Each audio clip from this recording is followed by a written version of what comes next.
As a tiger living in a human world, things can be tough for Stripes, especially when it comes to stand-up comedy. A dream he's finally getting a shot at, thanks to his local comedy club holding an open mic night.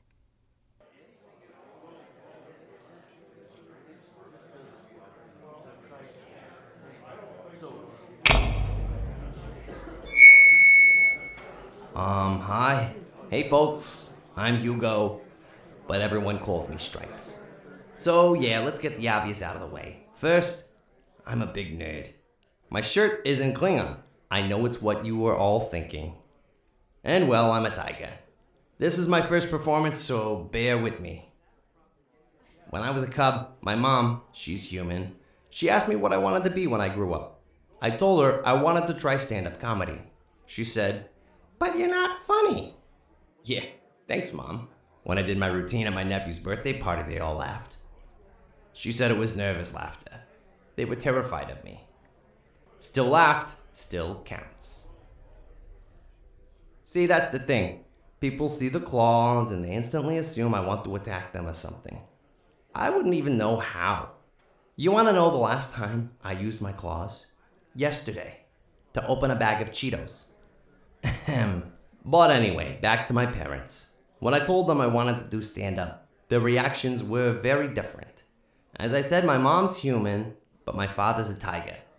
When I told my mom, she said, "Stand-up comedy's an industry of sex and drugs." I said, "Yeah. Why do you think I'm trying to do it?" I didn't really. I wouldn't dare. She ranted about how it's not a real job and in a few years, I'd end up in a gutter somewhere. But my dad, when I told him I wanted to do comedy, do you know what he said? Rawr!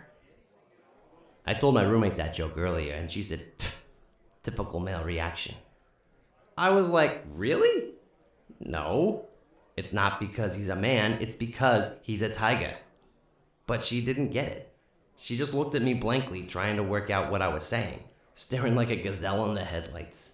I was like, never mind, you're right. Men roar, I guess. I have to stop using the gazelle comparison. Usually, if I tell someone they look like a gazelle, they start running for their life. Especially when I lick my lips as I say it.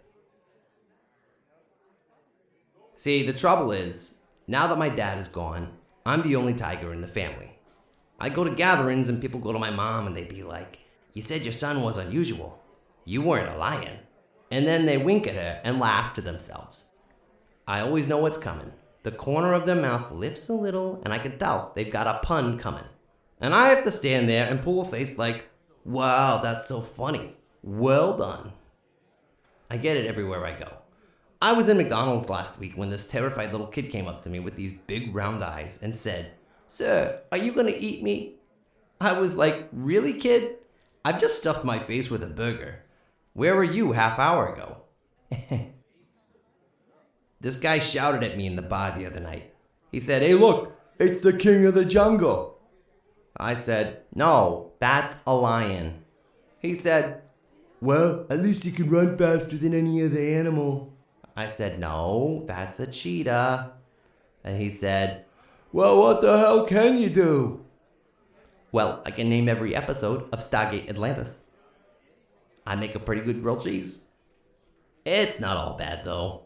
People often tell me I'm sweet for a tiger, whatever that means.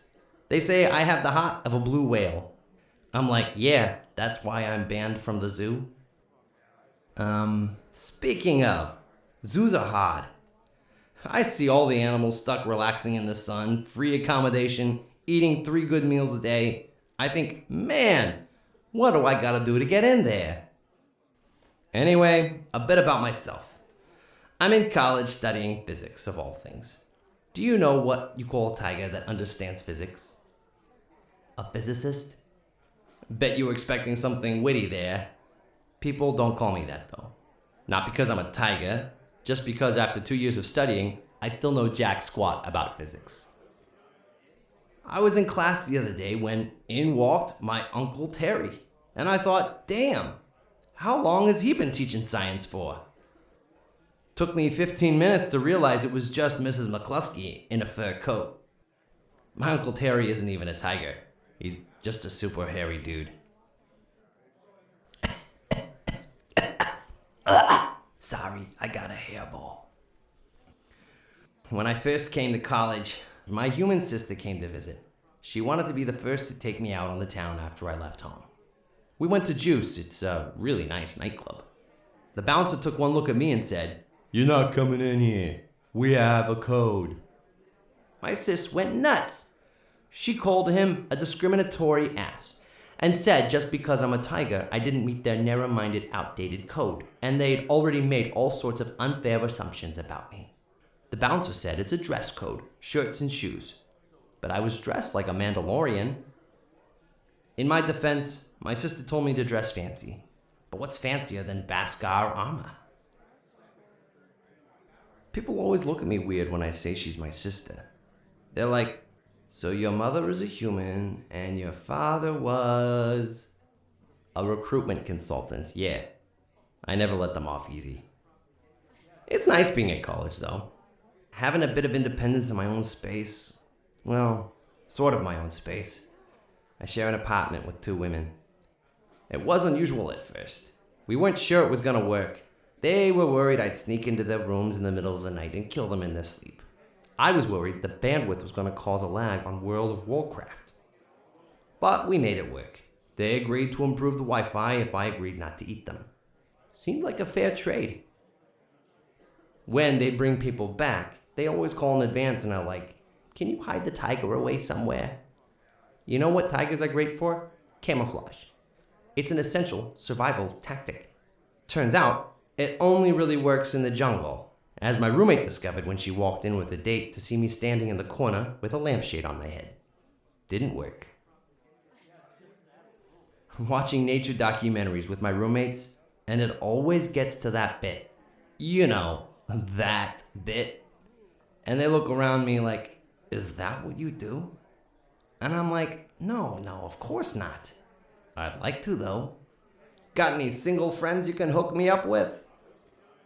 Then we get to the end of the documentary, and the narrator says, "Sadly, most tigers are solitary creatures, moving from place to place, seeking happiness, but never finding it."